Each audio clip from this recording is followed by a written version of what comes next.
Bonjour à toutes et à tous, bienvenue à ceux qui nous rejoignent à l'instant. Depuis le Vatican, nous suivons en direct ce matin l'entrée dans la deuxième semaine des travaux des pères synodaux consacrés au thème des défis pastoraux de la famille dans le contexte de l'évangélisation. Et comme à chacune de ces rencontres, eh bien, c'est la prière qui précède les travaux.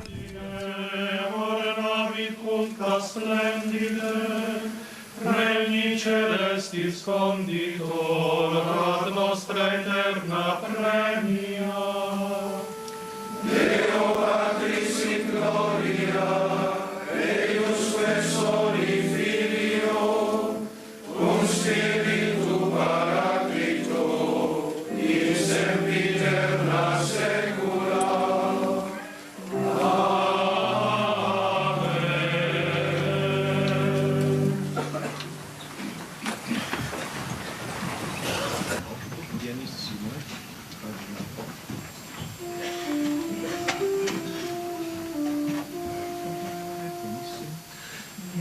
Jesús meos dirige Domine, secundum eloquium tuum.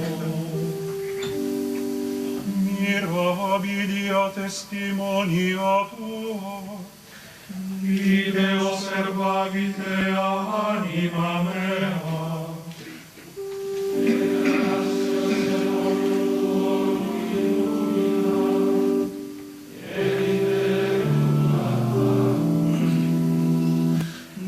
Vos meus aperui declamas Spiritum, quia precepta tua desiderava.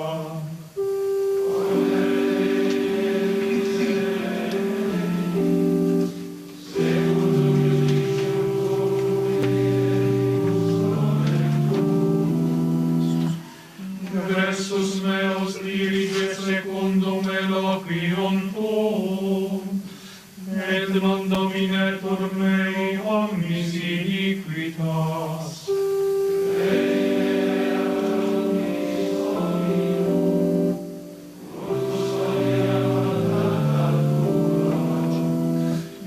Faciem tua illumina super servum tuum, et vocem me justificationes tuas.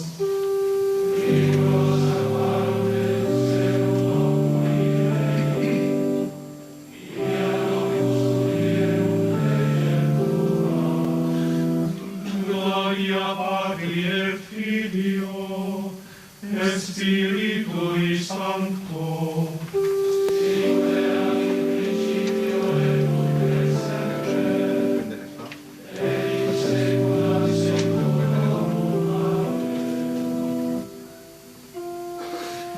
Jesús meos dirige Domine, secundum eloquium tuum.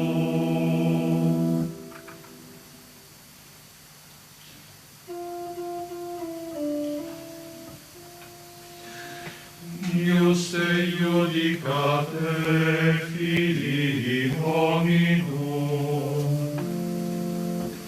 Deus petit in concilio divino, In medio deorum judicat.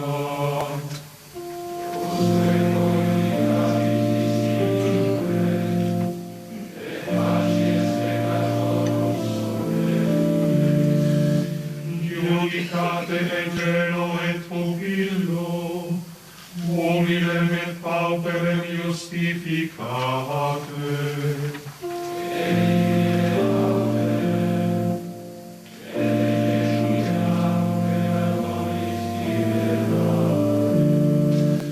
Nescierunt neque intellexerunt in tenebris ambulant, movebuntur omnia fundamenta terrae.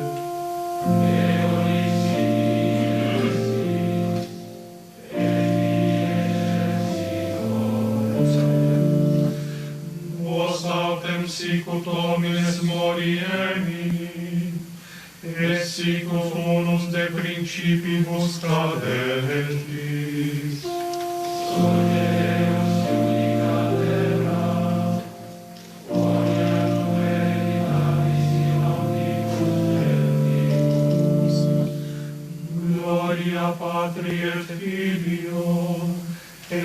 Spiritui Sancto, et erat in principio et nunc et semper, et in saecula saeculorum. Ius Deo vicare, Filii Dominum.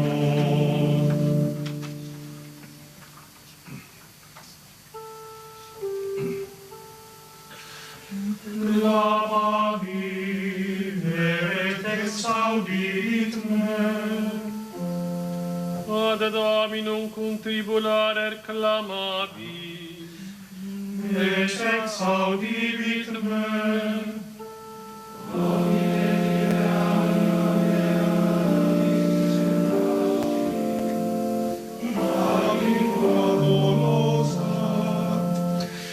Quid tibi, quid appanatur tibi, lingua dolosa.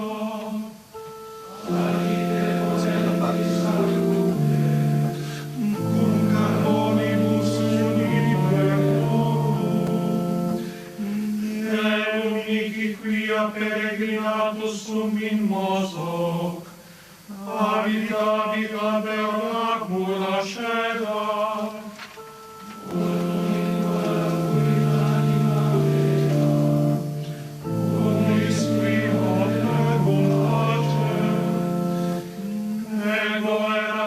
pacificus, cum loque barili impugnavant me.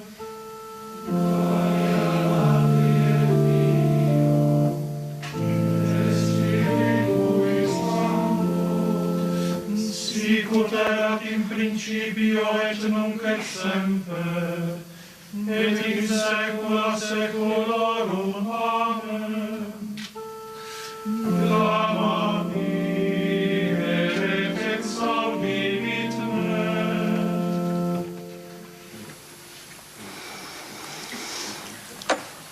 Eritis mihi sancti, quia sanctus sum ego Dominus, et separavi vos a ceteris populis ut essetis mei.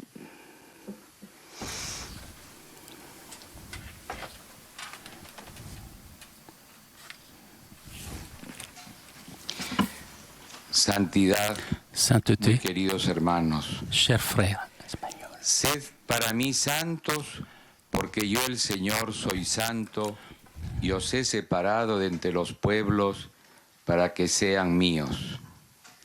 El Señor Jesús nos llama a la santidad. le Seigneur Jésus nous appelle à la sainteté, à vivre son évangile, au milieu d'une société qui s'est habituée au mensonge et qui crée la haine, l'injustice. Voilà la tâche de la famille, annoncer la vérité et croire en l'amour. Quiero en esta meditación traer el testimonio de la primera santa de la América cristiana que nació en mi país. Y es una laica que sabía de las ilusiones y trabajos de su familia. On parle d'une laïque, Santa Rosa de Lima. Sainte Rose de Lima. Le pide permiso a su padre Elle a demandé la para permission construir à son con su père hermano Fernando pour construire avec son frère Fernand un ermitage de su casa, chez elle pasar momentos et de passer oración, des moments de prière preparando las en, catequesis que en préparant compartía con la sus amigas catéchèse qu'elle partageait terciarias avec dominicas. ses amis En el catecismo de la Iglesia dans le católica, catéchisme de l'Église catholique, en el número 618, dans le numéro 618, la señala como el la modelo de la signale mujer que comme sabe le rezar. modèle de la femme qui sait Enseñaba que prier. el único camino Elle para el disait cielo, que le seul chemin pour le ciel était la croix. y también le pide permiso a su padre Et demandait aussi la para permission à habilitar son una père sala de su casa pour créer dans sa maison un dispensaire cuidar de los enfermos. pour s'occuper des personnes malades. Y así en el catecismo de la Iglesia Et aussi dans le católica, catéchisme de l'Église catholique, dans le chiffre 2449, c'est un exemple de charité. porque veía en esos rostros sufrientes Parce qu'en elle regardait le visage souffrant de Jésus. Elle aidait l'économie familiale avec son travail de couturière. Elle aimait les siens. Elle ouvrait la porte de sa maison pour donner consolation et espérance aux pauvres et aux nécessiteux. Et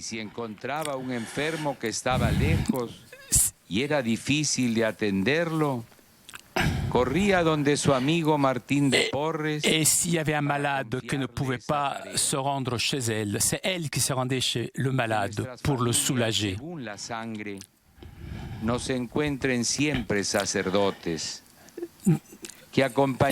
ne trouve en effet pas toujours des prêtres qui accompagnent avec autant d'engagement.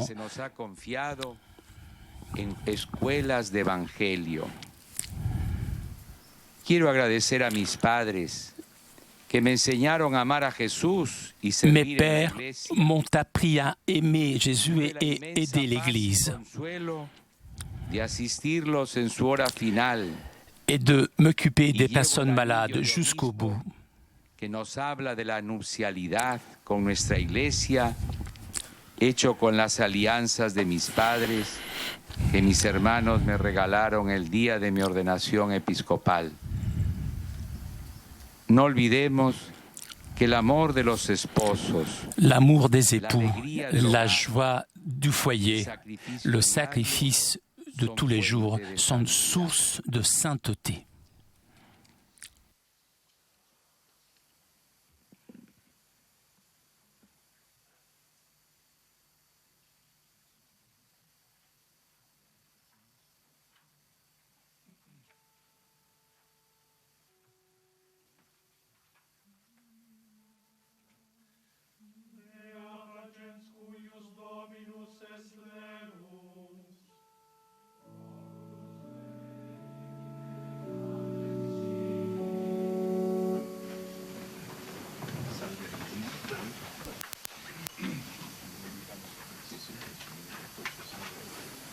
Oremus. Deus Pater optime, qui laborem omnibus ita dedisti, ut mutua semper arte ad altiora proficerent, presta quesumus, sic nos iugiter operari, ut filiorum in te spiritu et fraterna, in omnes caritate vivamus. Per Christum Dominum nostrum. Amen. Benedicamus Domino.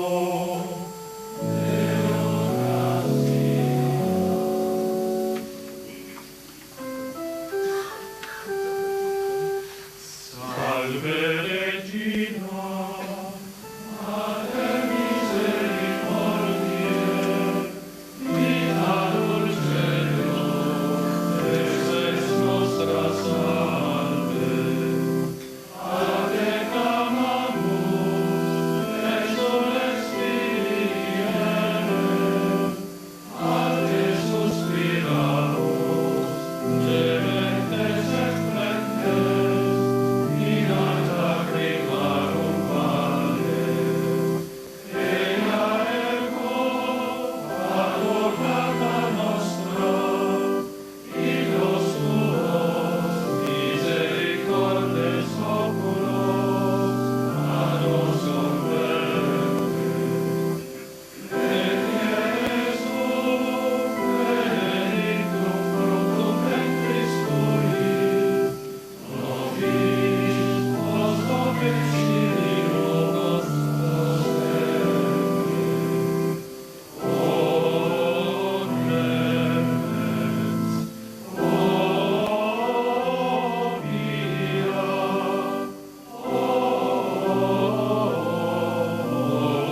dulcis Virgo Maria.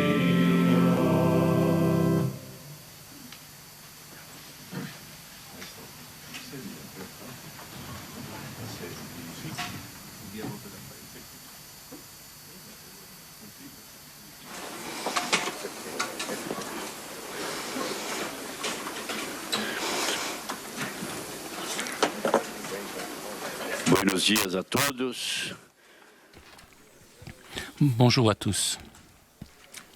Je passe la parole au secrétaire général.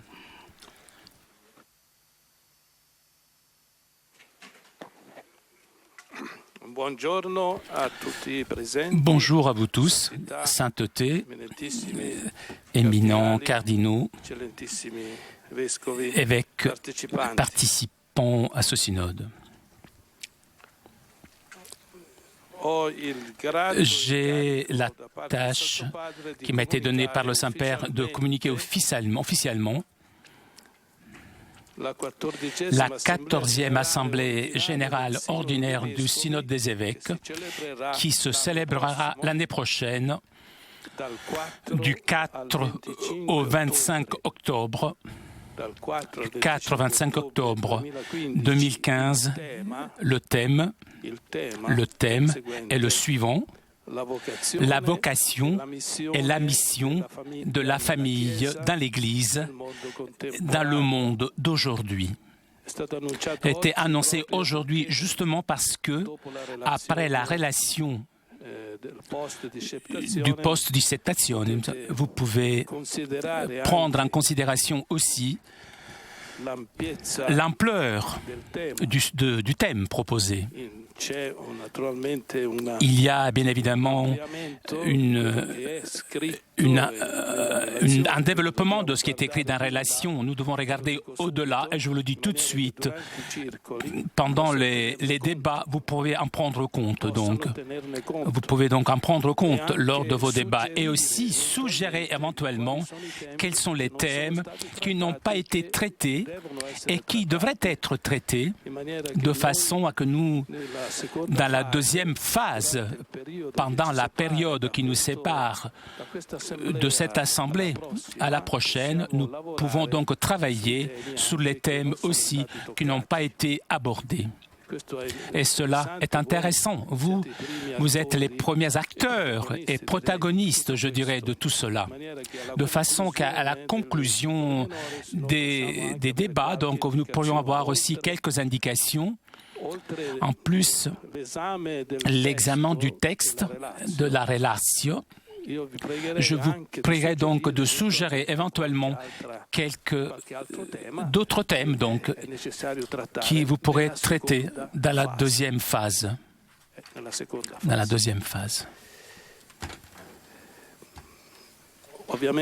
Bien évidemment, ce sera publié par l'Observateur romain aujourd'hui. C'est le thème, la 14e Assemblée ordinaire du Synode des évêques. Ensuite, je devrais dire que dans les circoli minores seront distribuées les lettres avec les indications relatives à l'élection des membres représentants des organisations qui ont droit aux conférences épiscopales, des synodes, des églises orientales, supérieurs généraux. Donc, vous savez que cette assemblée est l'assemblée extraordinaire et vous avez comme une organisation restreinte. Il y avait les présidents, alors que maintenant, dans l'assemblée ordinaire, il y a un autre régime. Donc, il y a aussi les élections à l'intérieur de la conférence épiscopale. Donc, vous le savez. Donc, je vais avertir maintenant, pendant l'année, vous pouvez présenter les noms au secrétariat général qui participeront au prochain synode. Ensuite, permettez-moi de vous rappeler qu'aujourd'hui, c'est l'anniversaire du Père synodal, Son Excellence, Monseigneur Peter Canguilhill. On applaudit.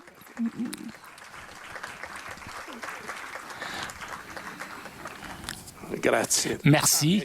Voilà, maintenant, donc, on fait l'appel maintenant. La procedura di rilevazione delle presenze è aperta. I padri sinodali sono pregati di premere qualsiasi tasto sul votatore. C'est donc maintenant le temps de l'appel des présents en cette salle du synode. Et vous l'avez entendu, le cardinal Lorenzo Baldisseri donc a introduit la lecture qui va être faite de cette synthèse à mi-chemin, à mi-parcours La du presenza synode. è avvenuta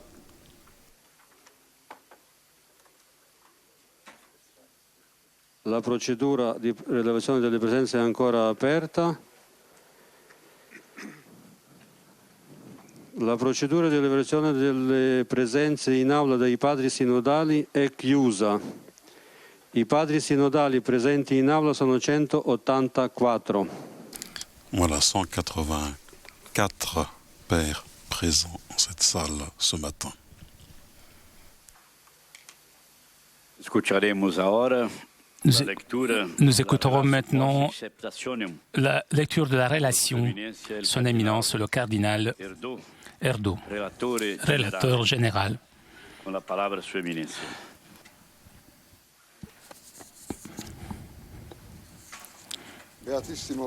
Saint-Père, Éminence, Excellence, chers frères et sœurs, je remercie le secrétaire général,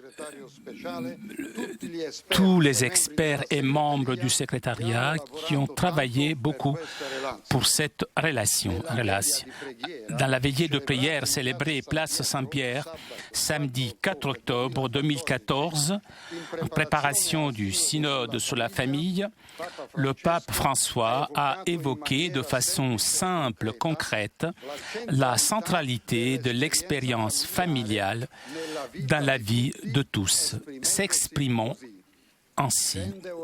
Le soir tombe sur notre assemblée et l'heure où l'on rentre volontiers chez soi pour se retrouver même banquet, retrouver les affections, l'amour de la famille, le bien réalisé et reçu, des rencontres qui réchauffent le cœur et qui le font grandir, du bon vin qui anticipe les jours de l'homme, la fête qui ne couchera jamais, qui ne s'arrêtera jamais. C'est l'heure aussi la plus lourde pour celui qui se retrouve face à sa propre solitude, au crépuscule amer de rêves et de projets brisés. Combien de personnes se traînent dans des journées, dans le petite ruelle aveugle du résignement, de l'abandon, dans combien de maisons il n'y a plus le vent de la joie, donc la saveur, la sagesse même de la vie. Des uns et des autres, ce soir, nous sommes les porte-paroles avec notre prière, une prière pour tous. Giron de joie et d'épreuves, d'affection profonde, de relations parfois blessées, la famille est réellement école d'humanité dont on ressent fortement le besoin. Malgré les temps de signaux de crise dans l'institut familial, dans les différents contextes du village global, le souhait et le désir de famille restent vifs, surtout parmi les jeunes, et pousse l'Église à annoncer sans lasse et avec une conviction profonde cet évangile de la famille qui lui a été confié avec la révélation de l'amour de Dieu dans le Christ Jésus. Sous la réalité de la famille, décisive, précieuse, l'évêque de Rome nous a appelés à réfléchir, le synode des évêques dans son assemblée générale extraordinaire de l'octobre 2014 pour approfondir ensuite la réflexion de l'Assemblée générale ordinaire qui se tiendra en octobre 2015, en plus que pendant toute l'année qui passera donc entre ces deux événements synodaux. Déjà, l'arrivée en seul autour de Rome, c'est un événement de grâce dans lequel la collégialité épiscopale se manifeste dans un chemin de discernement spirituel et pastoral. C'est comme ça que Pape François a décrit l'expérience synodale, en indiquant les tâches dans le double écoute des signes de Dieu et de l'histoire des hommes et dans la double et unique fidélité qui en suit. À la lumière de ce même discours, nous avons récolté les résultats de nos réflexions et de nos dialogues en 3 parties. L'écoute pour regarder la réalité de la famille aujourd'hui, le regard fixé sur le Christ pour réfléchir avec une fraîcheur, un enthousiasme renouvelé, combien la révélation transmise dans la foi de l'Église nous dit sur la beauté et la dignité de la famille.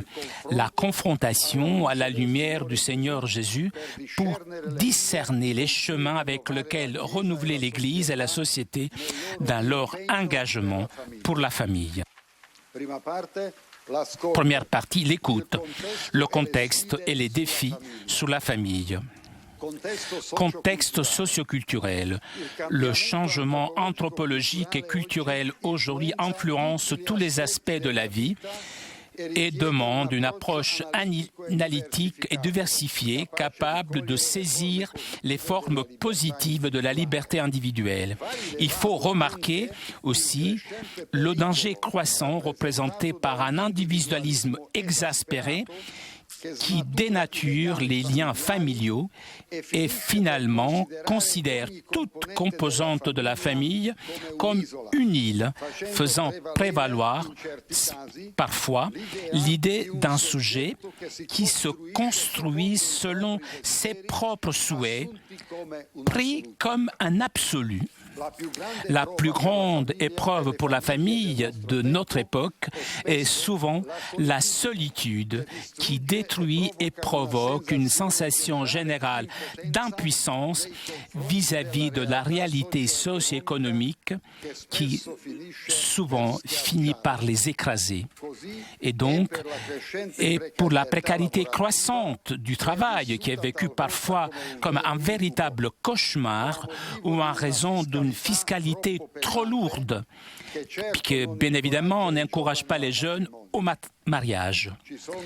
Il y a des contextes culturels et religieux qui proposent des défis particuliers. Dans les sociétés africaines est encore en vigueur la pratique de la polygamie et dans certains contextes traditionnels, la consuétude du mariage par étapes. Dans d'autres contextes, demeure la pratique des mariages forcés. Dans les pays où la religion catholique est minoritaire, nombreux sont les mariages mixtes, avec toutes les difficultés qui comportent par rapport à la configuration juridique, à l'éducation des enfants, au respect réciproque du point de vue de la liberté religieuse, mais aussi avec les grandes potentialités de rencontres dans la diversité de la foi que ces histoires de vie familiale présentent. Dans beaucoup de contextes, et pas seulement occidentaux, se diffuse amplement la pratique de la cohabitation qui précède le mariage, ou même de cohabitations qui ne sont pas orientées à prendre la forme d'un lien institutionnel. Beaucoup sont les enfants qui naissent à l'extérieur du mariage, surtout dans quelques pays, et beaucoup ceux qui ensuite grandissent avec un seul de leurs parents ou dans un contexte familial élargi ou reconstitué. Le nombre de divorces est croissant et il n'est pas rare le cas de choix déterminés uniquement par des facteurs d'ordre économique. La condition de la femme doit être encore défendue et promue, puisqu'on enregistre beaucoup de situations de violence à l'intérieur des familles. Les enfants, souvent, font l'objet d'un contentieux entre les parents et les enfants sont les véritables victimes de déchirements familiaux. Même la société est traversée par la violence à cause de la guerre, du terrorisme ou de la présence de la criminalité organisée, vivent des situations familiales détériorées. Les situations représentent aussi un autre signe de notre époque qu'il faut affronter et comprendre avec toutes les conséquences sur la vie familiale. Relevant l'importance de la vie affective. Face à ce cadre social dont je vous ai parlé, on retrouve dans les individus un plus grand besoin de prendre soin de sa propre personne, de se connaître intérieurement, de mieux vivre en syntonie avec ses propres émotions et ses propres sentiments, de chercher une qualité de relation dans la vie affective. En même temps, on peut retrouver un désir répandu de famille qui s'accompagne à la recherche de soi-même. Mais comment cultiver et soutenir cette tension aux soins de soi-même et ce désir, ce souhait de famille? Ici, il y a un grand défi, même pour l'Église. Le danger individualiste et le risque de vivre en clé égoïste sont importants. Le monde actuel semble mettre en valeur une affectivité sans limite dont l'on veut explorer tous les côtés, même les plus complexes. En effet, la question de la fragilité affective est d'une grande actualité. Une affectivité narcissique, instable, changeable, qui n'aide pas toujours les sujets à atteindre une plus grande maturité.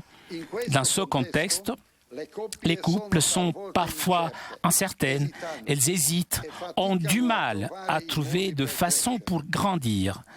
Beaucoup sont ceux qui restent dans les stades primaires de la vie émotionnelle et sexuelle. La crise de la couple déstabilise la famille et peut arriver par des séparations et les divorces à produire des conséquences sérieuses sur les adultes, les enfants, la société, affaiblissant l'individu et les liens sociaux. Même la baisse démographique non seulement détermine une situation où la suite des générations n'est plus assurée, mais risque d'amener dans le temps un appauvrissement économique et à une perte d'espérance en l'avenir, dans le futur. Les défis pastoraux. Dans ce contexte, l'Église ressent la nécessité de dire un mot d'espérance et de sens. Il faut partir de la conviction que l'homme vient de Dieu et donc une réflexion capable de reproposer les grandes questions sur la signification de l'être homme peut trouver un terrain fertile dans les attentes les plus profondes de l'humanité. Les grandes valeurs du mariage et de la famille chrétienne correspondent à la recherche qui traverse l'existence humaine, même dans une époque marquée par l'individualisme et l'hédonisme. Il faut accueillir les personnes avec leur existence concrète, les aider dans leur recherche, encourager le désir de Dieu et la volonté de se sentir pleinement faire partie de l'Église, même par ceux qui ont expérimenté l'échec ou se trouvent dans les situations les plus différentes. Cela exige que la doctrine de la foi, qu'il faut connaître toujours plus dans ses contenus fondamentaux, doit être proposée avec la miséricorde. Deuxième partie, le regard sur le Christ, l'évangile de la famille.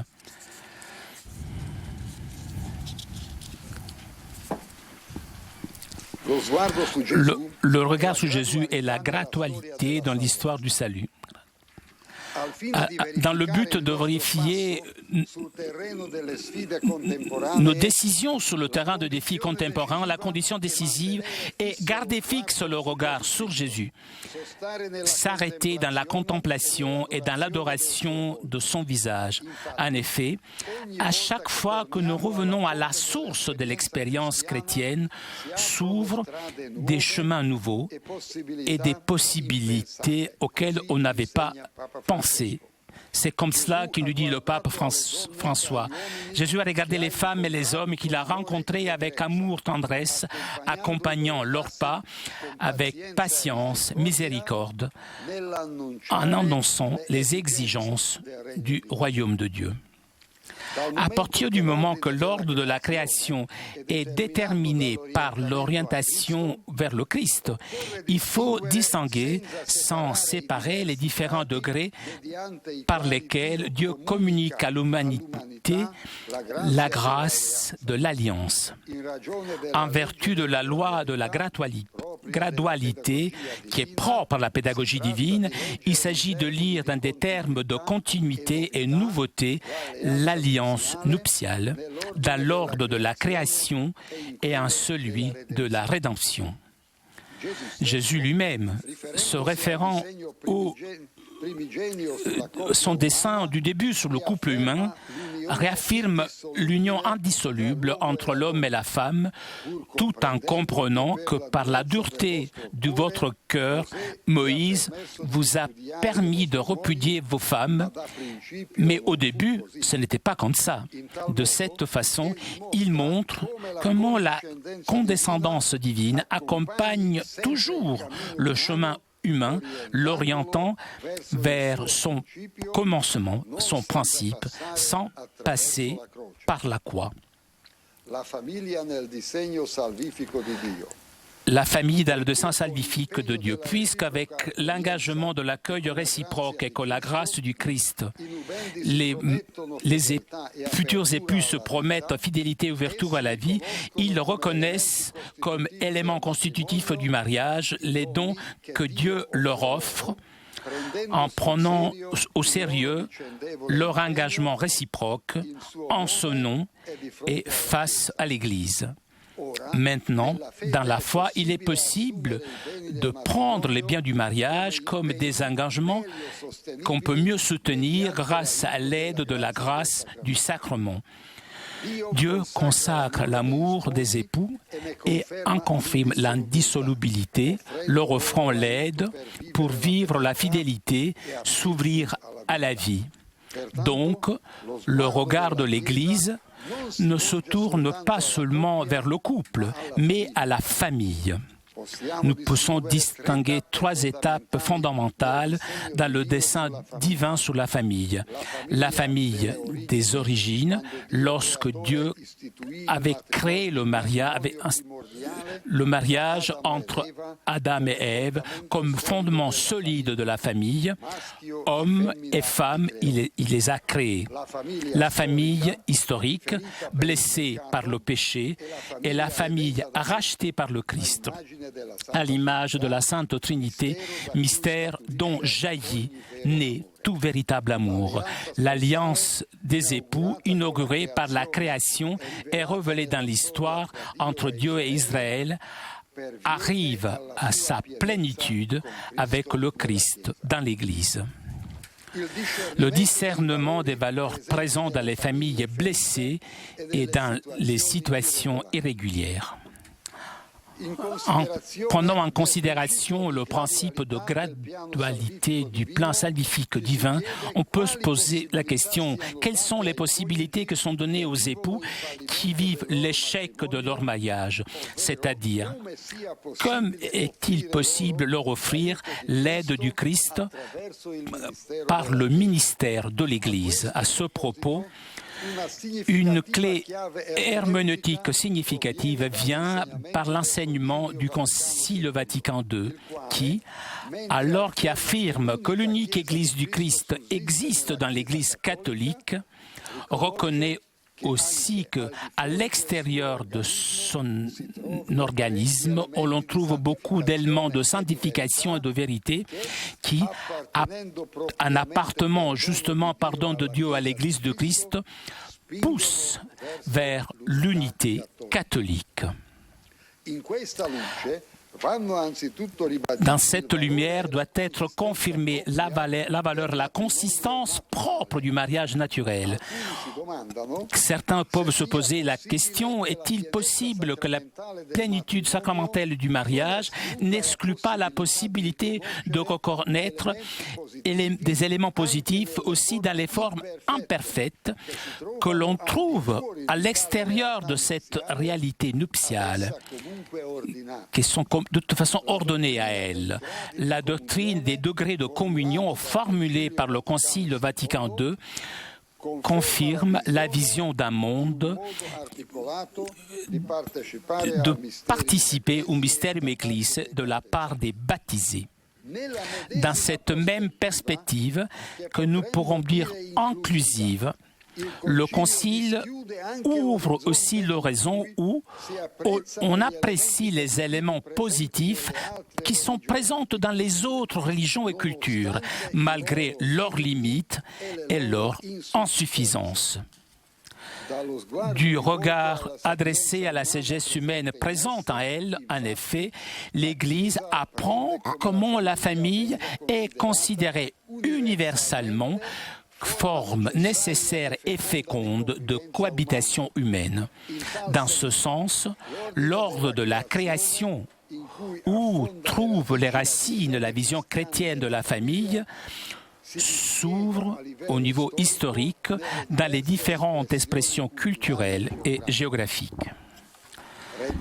Se rendant donc nécessaire un discernement spirituel par rapport aux cohabitations et aux mariages civils et aux divorcés remariés, c'est à l'Église de reconnaître ces sémences de l'Évangile qui sont dispersées au-delà de ses frontières visibles et sacramentelles, en suivant le regard du Christ dont la lumière éclaire tout homme.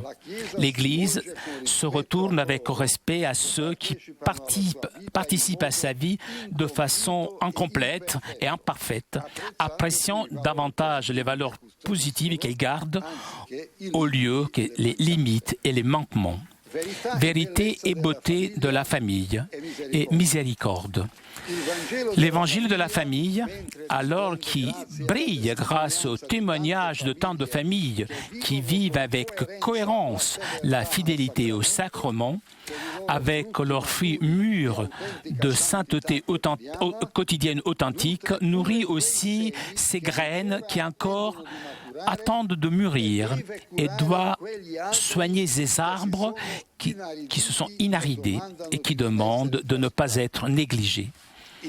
Dans ce sens, une nouvelle dimension de la pastorale familiale d'aujourd'hui consiste en saisir la réalité des mariages civils et avec toutes les différences que l'on doit faire, même des cohabitations. En effet, lorsque l'union atteint une stabilité grâce à un lien public et marquée par une affection profonde, par responsabilité vis-à-vis des enfants, une capacité de résister aux épreuves peut être vue comme une sémence qu'il faut accompagner dans son développement vers le sacrement du mariage. Souvent, en revanche, la cohabitation s'établit pas en vue d'un futur mariage, mais sans aucune intention d'établir un rapport institutionnel. Conforme au regard miséricordieux de Jésus, l'Église doit accompagner avec attention et sollicitude ses enfants les plus fragiles, marqués par un amour blessé et perdu, redonnant confiance et espérance comme la lumière du phare d'un port ou d'une torche placée au milieu d'un groupe de personnes pour illuminer ceux qui ont égaré la route ou se trouvent au milieu de la tempête. Troisième partie.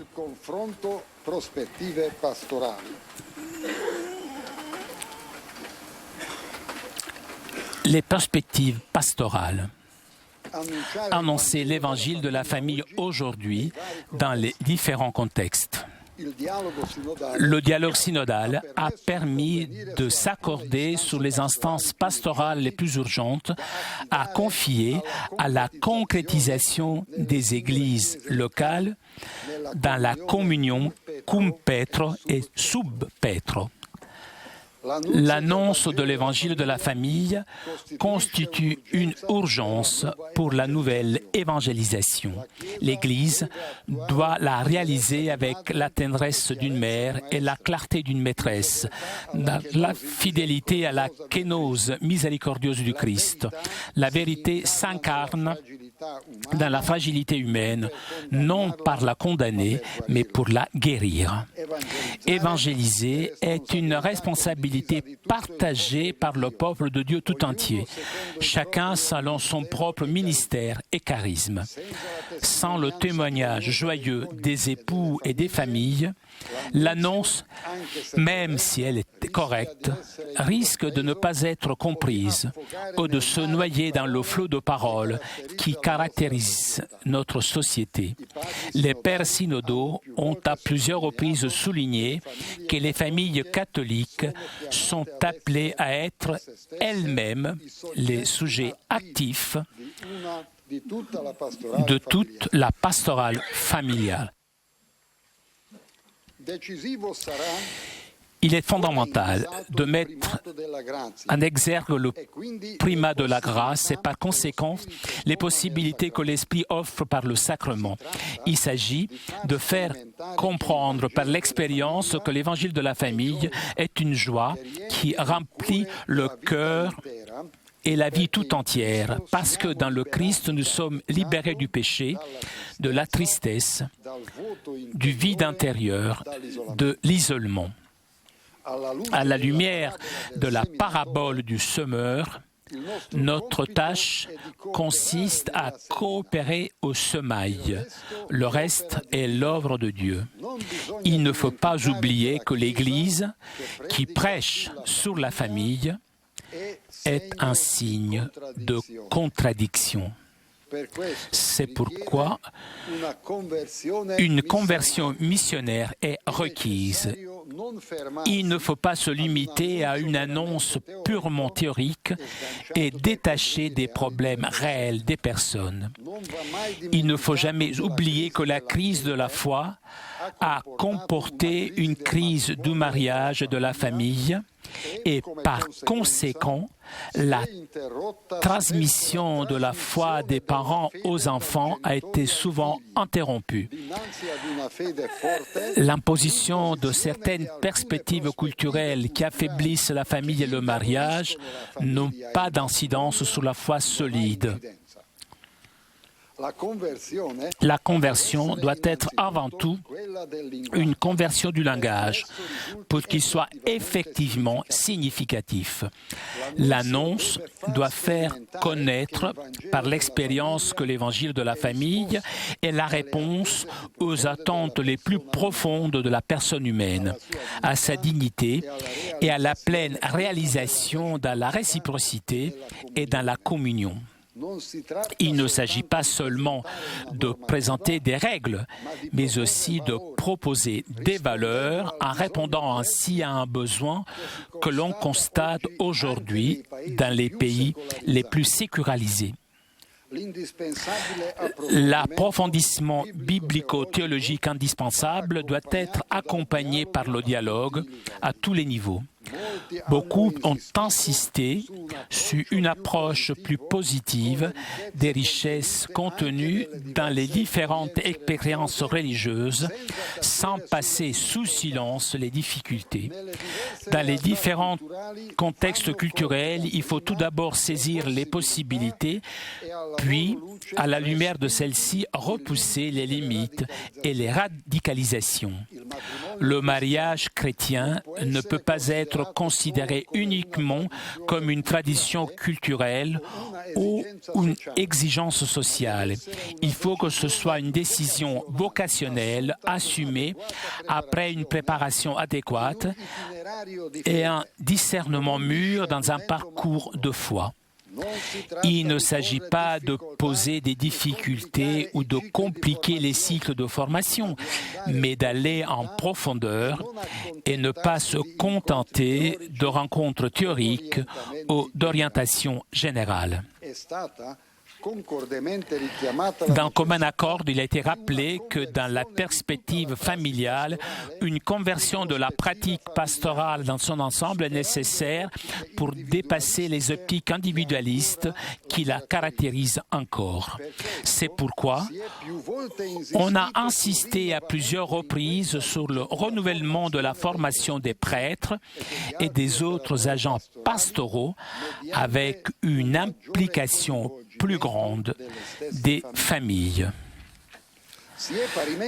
De même a été souligné le besoin d'une évaluation qui dénonce avec franchise les facteurs culturels, sociaux et économiques, par exemple la place excessive donnée à la logique du marché qui empêche une vie familiale authentique, entraînant la discrimination, la pauvreté, l'exclusion, la violence.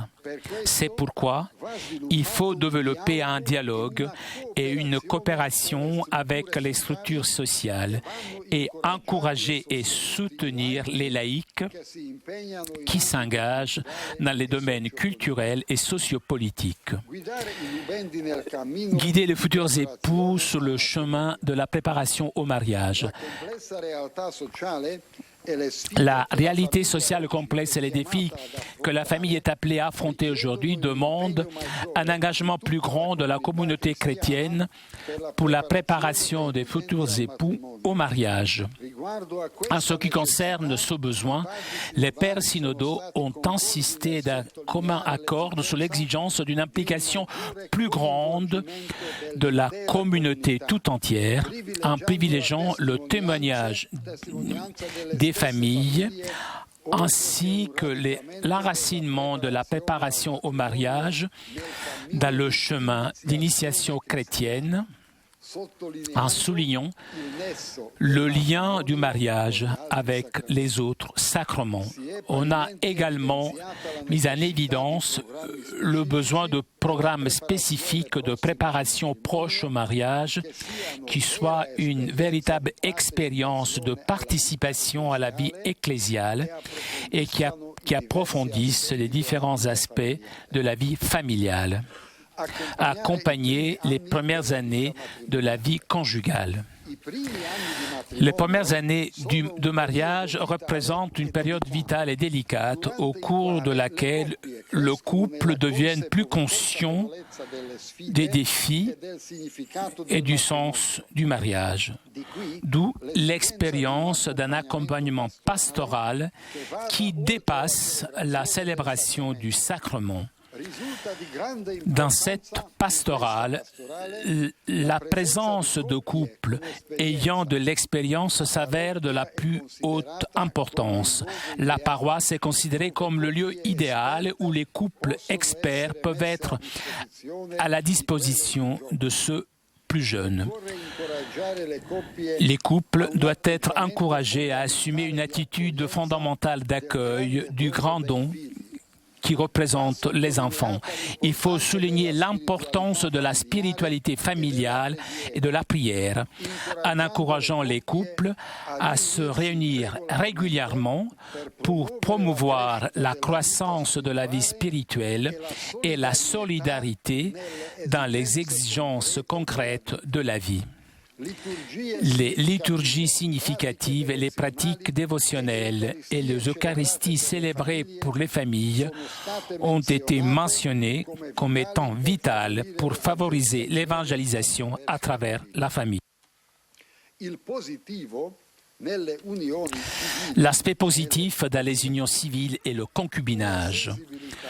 Une nouvelle sensibilité de la pastorale d'aujourd'hui consiste à comprendre la réalité positive des mariages civils et, compte tenu des différences, des concubinages.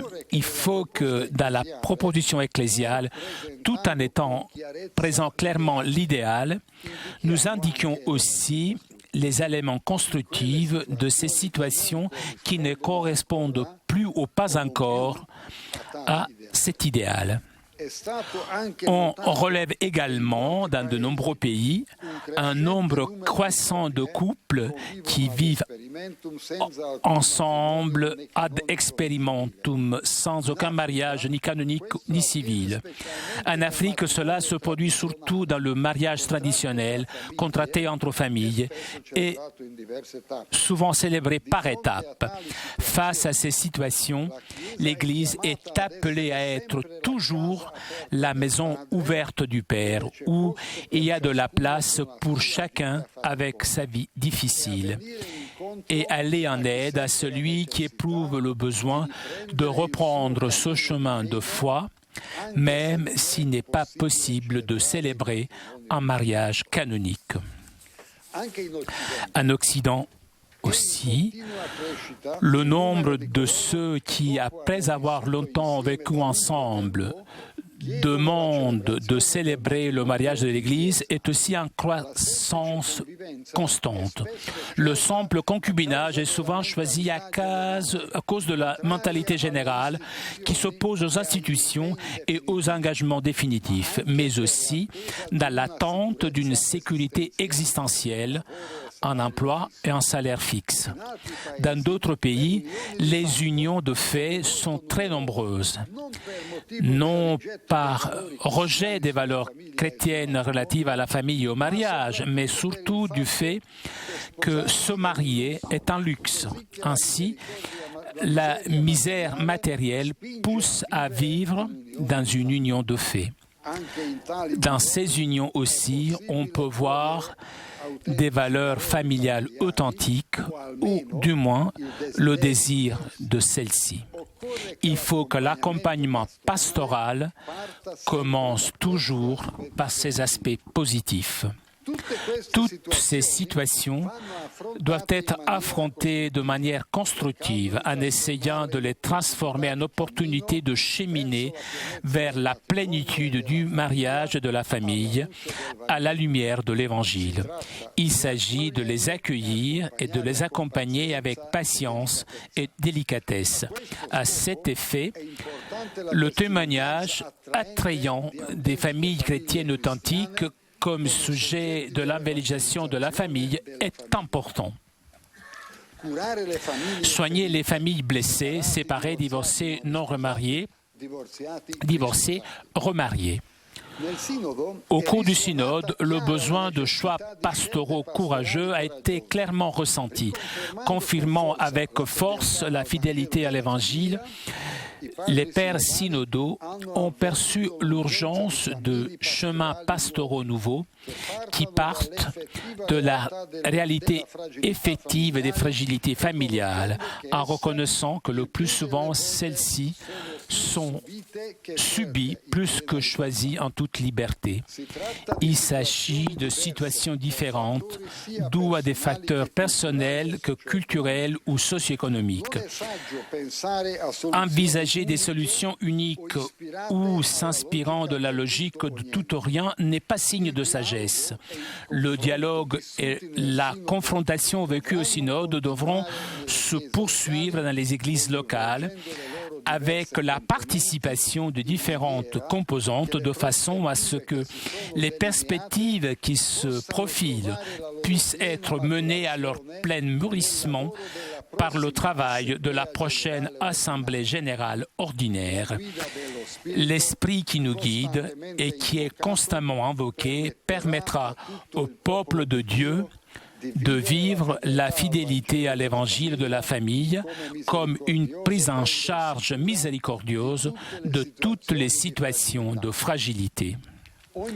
Toute famille blessée doit tout d'abord être écoutée avec respect et amour, en devenant son compagnon de route comme le Christ avec les disciples sur le chemin d'Emmaüs. Pour ces situations, les paroles du pape François sont particulièrement pertinentes. L'Église devra initier ses membres, prêtres, personnes consacrées laïques, à cet art de l'accompagnement pour que tous apprennent toujours à ôter leurs sandales devant la terre sacrée de l'autre. Nous devons donner à notre chemin le rythme salutaire de la proximité avec un regard respectueux et plein de compassion, mais qui, en même temps, guérit, libère et encourage à mûrir dans la vie chrétienne. Un tel discernement est indispensable pour les personnes séparées ou divorcées. Il faut notamment respecter la souffrance de ceux qui ont subi injustement la séparation ou le divorce. Pardonner l'injustice subie n'est pas facile, mais c'est un chemin que la grâce rend possible. De même, il faut toujours souligner qu'il est indispensable de prendre en charge de manière loyale et constructive les conséquences de la séparation ou du divorce sur les enfants. Ils ne peuvent pas devenir un objet de dispute. Il faut chercher les meilleurs moyens pour qu'ils puissent surmonter le traumatisme de la scission familiale et grandir le plus possible dans la sérénité. Différents pères ont souligné le besoin de rendre les procédures de reconnaissance de cas de nullité du mariage plus accessibles et allégées. Il a été notamment proposé de pouvoir se passer de l'obligation de la double sentence conforme, ouvrir une voie administrative sous la responsabilité de l'évêque diocésain, entamer un procès sommaire dans les cas de nullité notoire. Selon des propositions éminentes, il faudrait envisager la possibilité de considérer l'importance de la foi des futurs époux pour la validité du sacrement du mariage. Dans tous ces cas, il faut bien souligner qu'il s'agit d'établir la vérité sur la validité du lien. Quant aux procès matrimoniaux, outre la préparation d'un nombre suffisant d'agents clercs et laïcs qui se consacrent prioritairement, la simplification de la procédure demandée par un grand nombre exige que l'on augmente la responsabilité de l'évêque diocésain qui pourrait, dans son diocèse, charger un prêtre préparé en bonne et due forme de conseiller gratuitement les parties sur la validité de leur mariage. Les personnes divorcées mais pas remaniées doivent être invitées à trouver dans l'Eucharistie la nourriture qui les soutient dans leur état. La communauté locale et les pasteurs doivent accompagner ces personnes avec sollicitude, surtout si elles ont des enfants ou vivent dans une situation de pauvreté grave. Les situations des personnes divorcées remariées exigent aussi un discernement attentif et un accompagnement empreint de respect, évitant tout langage ou attitude qui le ferait sentir discriminé. Prendre soin de ces personnes ne représente pas pour la communauté chrétienne un affaiblissement de sa foi et de son témoignage de l'indissolubilité du mariage.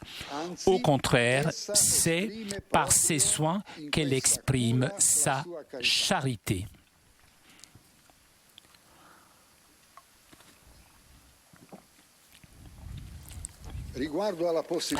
Quant à la possibilité d'accéder au sacrement de la pénitence et de l'Eucharistie, certains ont argumenté en faveur de la discipline actuelle en vertu de son fondement théologique. D'autres se sont exprimés en faveur d'une plus grande ouverture à des conditions bien précises lorsqu'il s'agit de situations qui ne peuvent pas être dissoutes sans entraîner de nouvelles injustices et souffrances. Pour certains, il faudrait que l'éventuel accès au sacrement soit précédé d'un chemin pénitentiel sous la responsabilité de l'évêque diocésain et avec un engagement évident en faveur des enfants. Il s'agirait d'une situation non généralisée, fruit d'un discernement à réaliser au cas par cas, suivant une règle de gradualité qui tienne compte de la distinction entre état de péché, état de grâce et circonstances atténuantes. suggérer de se limiter uniquement à la communion spirituelle par un nombre non négligeable de pères synodaux pose des questions. Si la communion spirituelle est possible, pourquoi ne pas pouvoir accéder à celle sacramentelle? Un approfondissement théologique a été donc sollicité à partir des liens entre sacrement du mariage et l'Eucharistie par rapport à l'Église sacrement. Il faut également approfondir la dimension morale de cette problématique en écoutant et en éclairant la conscience des époux. Les questions relatives au mariage mixte ont été souvent citées dans les interventions des pères synodaux.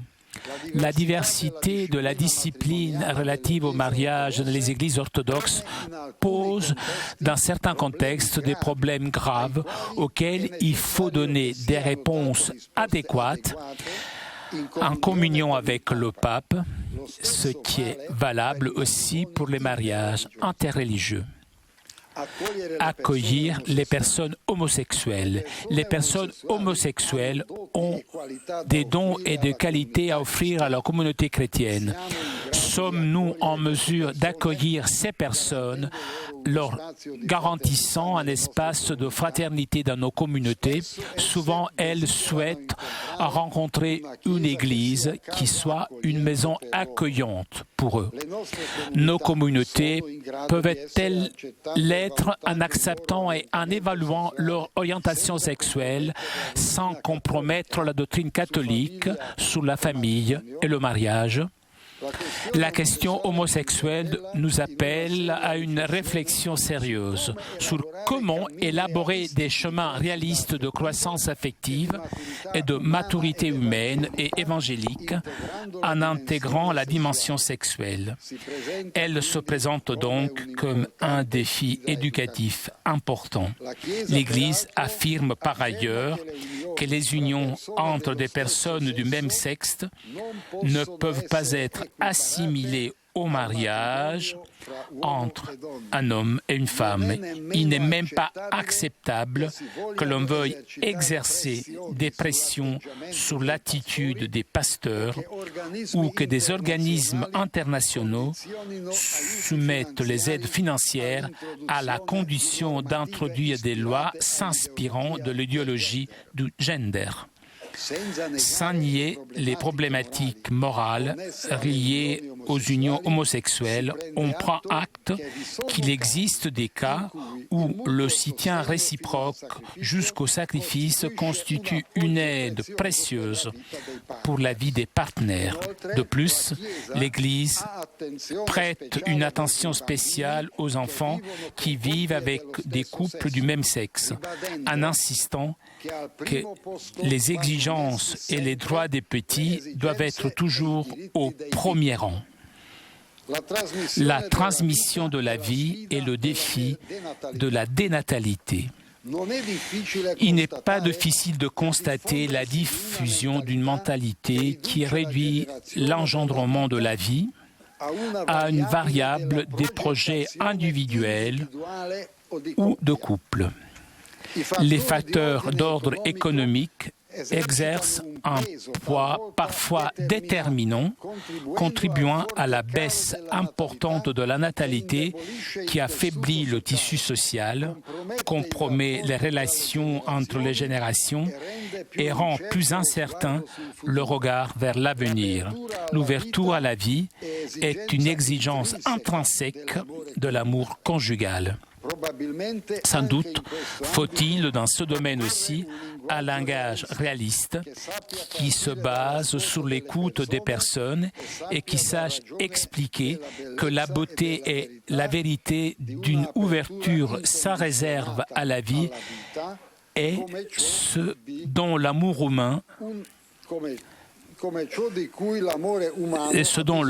humain a besoin pour être vécu en plénitude. C'est sur cette base que peut reposer un enseignement sur les méthodes naturelles permettant aux époux de vivre leur communication de manière harmonieuse et consciente dans toutes ses dimensions avec la responsabilité d'engendrer. Dans cette optique, il faut redécouvrir le message de l'encyclique Humane Vitae de Paul VI qui souligne le besoin de respecter la dignité de la personne dans l'évaluation morale des méthodes de contrôle des naissances. Aussi, faut-il aider à vivre l'affectivité, même dans le lien conjugal, comme un chemin de maturation, dans un accueil de plus en plus profond de l'autre et en se donnant de manière de plus en plus pleine. En ce sens, il faut insister sur le besoin d'offrir des chemins de formation qui alimentent la vie conjugale et sur l'importance d'un laïcat qui offre un accompagnement fait de témoignages vivants. L'exemple d'un amour fidèle et profond, fait de tendresse, de respect, capable de croître dans le temps et qui, par son ouverture concrète à l'engendrement de la vie, l'expérience d'un mystère qui nous transcende est sans doute une grande aide. Le défi de l'éducation et le rôle de la famille et de l'évangélisation, le défi fondamental face auquel se trouvent les familles aujourd'hui est certainement le défi éducatif, rendu plus difficile et complexe par la réalité culturelle d'aujourd'hui. Il faut bien tenir compte des exigences et des attentes de familles capables d'offrir un témoignage dans la vie quotidienne, lieu de croissance, de transmission concrète et essentielle des vertus qui forgent l'existence.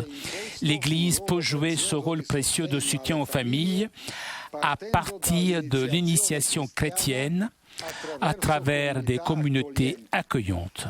Aujourd'hui encore plus qu'hier, dans des situations complexes comme dans des situations ordinaires, il est demandé de soutenir les parents dans leurs tâches éducatives en accompagnant les enfants, les adolescents et les jeunes dans leur croissance par des parcours personnalisés pouvant les introduire au sens plein de la vie et susciter des choix et des responsabilités vécues à la lumière de l'Évangile. Conclusion. Les réflexions proposées, fruit du dialogue synodal qui s'est déroulé en toute liberté et dans un mode d'écoute réciproque, entendent poser des questions et indiquer des perspectives que les églises locales devront faire mûrir et préciser par leurs réflexions durant l'année qui nous sépare de l'Assemblée générale ordinaire du Synode des évêques prévue en octobre 2015. Il ne s'agit pas de décisions prises ni de perspectives faciles. Cependant, le chemin collégial des évêques et la participation du peuple de Dieu tout entier sous l'action de l'Esprit Saint pourront nous guider vers des voies de vérité et de miséricorde pour tous.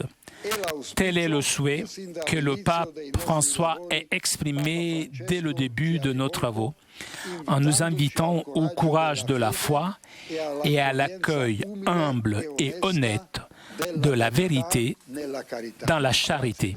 Merci. Voilà donc pour la communication de cette Relatio Post Disceptationem, document, vous avez entendu, en italien et non en latin, qui fait donc la synthèse des interventions et des débats qui ont eu lieu tout au long de la semaine passée. Il a été rédigé et présenté donc aujourd'hui par le rapporteur général, le cardinal Peter Erde. Merci au relateur général.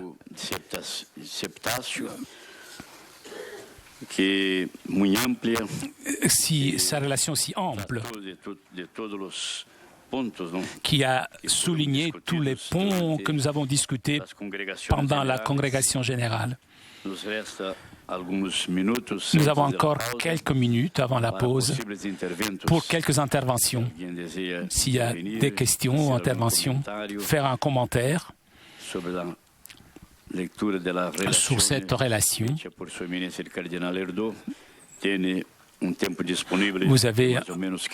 Vous avez 15 minutes.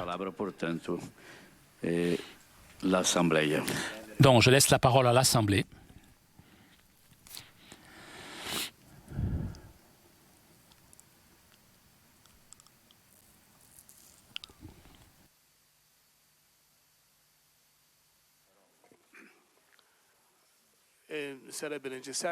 Il faudrait donc que quelqu'un veut prendre la parole, de pousser sous le bouton.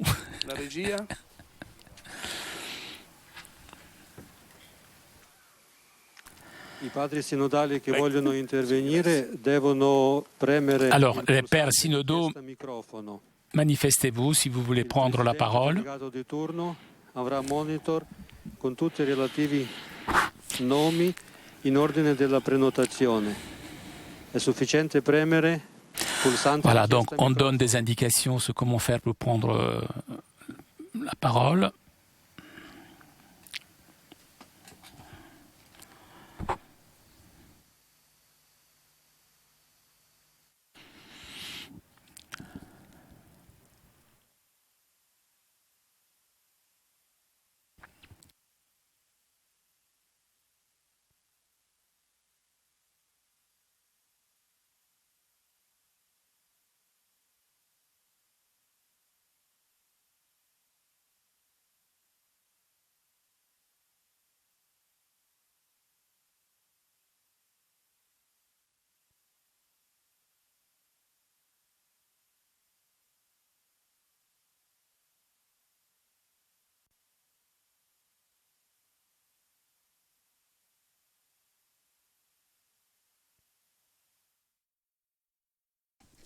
Eh bien, ainsi s'achève ce rendez-vous en direct de Rome au Vatican depuis le Synode des évêques. Une matinée, vous l'avez vu, consacrée à la présentation de la synthèse des travaux de la semaine dernière, un compte-rendu en quelque sorte du travail effectué par les pères synodaux lors des congrégations générales de la semaine dernière.